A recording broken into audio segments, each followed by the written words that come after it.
ರಾಜ್ಯದ most wanted 6 ನಕ್ಸಲರು ಇವತ್ತು ಶರಣಾಗತಿಯಾಗಲಿದ್ದಾರೆ. ಇವತ್ತು 2 ದಶಕಗಳ ಸಶಸ್ತ್ರ ಹೋರಾಟಕ್ಕೆ ತೆರೆ ಬೀಳುವಂತಹ ದಿನ ಇವತ್ತು.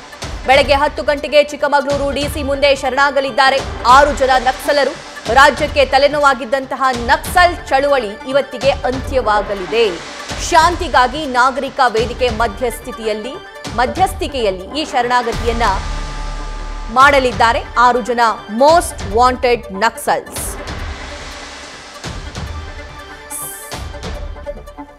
ಈ ಬಗ್ಗೆ ಹೆಚ್ಚಿನ ಡೀಟೇಲ್ಸ್ ನಮ್ಮ ಚಿಕ್ಕಮಗಳೂರು ಪ್ರತಿನಿಧಿ ಮಹಾರುದ್ರ ನೀಡ್ತಾ ಹೋಗ್ತಾರೆ. ಮಹಾರುದ್ರ, ಇಂತಹ ಘಟನೆಗಳು ನೋಡೋದಕ್ಕೆ ಸಿಗೋದು ತೀರಾ ವಿರಳ. ಇದು ಸಮಾಜಮುಖಿ ಕೂಡ ಹೌದು, ಒಳ್ಳೆಯ ಬೆಳವಣಿಗೆ ಕೂಡ ಹೌದು. ಸೊ ಹೆಚ್ಚಿನ ಡೀಟೇಲ್ಸ್ ಏನೇನಿದೆ, ಎಷ್ಟೊತ್ತಿಗೆ ಶರಣಾಗ್ತಾರೆ, ಪ್ರೊಸೀಜರ್ಸ್ ಏನಿರುತ್ತೆ, ಹೇಗಿರುತ್ತೆ? ಹೌದು ಪ್ರಭಾ, ಏನಂದರೆ ದಶಕಗಳ ಕಾಲ ಏನಂದರೆ ಕಾಪಿನಾಡಿನ ಪಶ್ಚಿಮ ಘಟ್ಟದಲ್ಲಿ ಏನಂದರೆ ನಕ್ಸಲ್ ಚಟುವಟಿಕೆಯಲ್ಲಿ ಸಕ್ರಿಯರಾಗಿದ್ದವರು ಈಗ ಏನಂದರೆ ಜಿಲ್ಲಾಡಳಿತ ಮುಂದೆ ಇವತ್ತು 10 ಗಂಟೆಗೆ ಒಂದು ಶರಣಾಗತಿ ಆಗಿರೋದು. ಅದರಲ್ಲೂ ಕೂಡ 6 ಜನ ನಕ್ಸಲರು ಈಗ ಶರಣಾಗತಿಗೆ ಮುಂದಾಗಿರುವಂಥದ್ದು. ಶಾಂತಿಗಾಗಿ ನಾಗರಿಕ ವೇದಿಕೆ ಸದಸ್ಯರ ಒಂದು ನೇತೃತ್ವದಲ್ಲಿ ಏನಂದರೆ 6 ಜನ ನಕ್ಸಲರು ಒಂದು ಶರಣಾಗತಿಗೆ ಈಗ ಮುಂದಾಗಿರುವಂಥದ್ದು. ಈಗಾಗಲೇ ಜಿಲ್ಲಾಡಳಿತ ಹಾಗೂ ಪೊಲೀಸ್ ಇಲಾಖೆ ಹೈ ಅಲರ್ಟ್ ಆಗಿದೆ. ಈಗಾಗಲೇ ಜಿಲ್ಲಾಡಳಿತ ಮತ್ತು IB ಸುತ್ತಮುತ್ತ ಒಂದು ಇಲಾಖೆ ಕೂಡ ಒಂದು ಬಂದೋಬಸ್ತನ್ನು ಕೂಡ ಒಂದು ನಿರ್ಮಾಣ ಮಾಡ್ಕೊಂಡಿರೋಂಥದ್ದು. ಈಗಾಗಲೇ ಏನಂದರೆ 10 ಗಂಟೆಗೆ ಒಂದು ಈ 6 ಜನ ನಕ್ಸಲ್ ಒಂದು ಜಿಲ್ಲಾಡಳಿತ ಮುಂದೆ ಒಂದು ಶರಣಾಗತಿ ಆಗ್ತಾರೆ.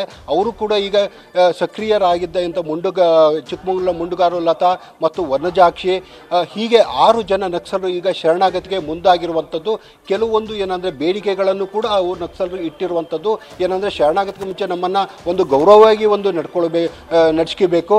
ಹಾಗೆ ಮತ್ತು ಏನಂದರೆ ಕಸ್ತೂರಿ ರಂಗನ್ ವರದಿ ಮತ್ತು ರಾಷ್ಟ್ರೀಯ ಉದ್ಯಾನವನದ ವ್ಯಾಪ್ತಿಯಲ್ಲಿ ಆದಿವಾಸಿಗಳನ್ನು ಒಕ್ಕಲೆಬ್ಬಿಸುವ ಒಂದು ಏನಂದರೆ ಅದನ್ನು ಒಂದು ನಿಲ್ಲಿಸಬೇಕು ಅನ್ನೋದು ಕೂಡ ಅವರ ಒಂದು ಬೇಡಿಕೆ ಆಗಿದೆ.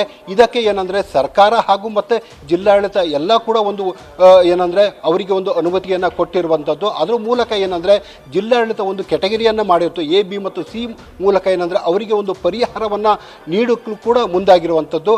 ಈ ಮೂಲಕ ಏನಂದರೆ ಅವರು ಒಂದು ಶಸ್ತ್ರಾಸ್ತ್ರವನ್ನು ತ್ಯಜಿಸಿ ಈಗ ಮುಖ್ಯ ವಾಹಿನಿಗೆ ಒಂದು ಬರ್ತಾ ಇದ್ದಾರೆ. ಪ್ರಜಾತಾತ್ಮಕವಾಗಿ ಒಂದು ಹೋರಾಟಕ್ಕೆ ಈಗ ಅವರು ಮುಂದಾಗಿರುವಂಥದ್ದು. ಆದರೆ ಕಾನೂನು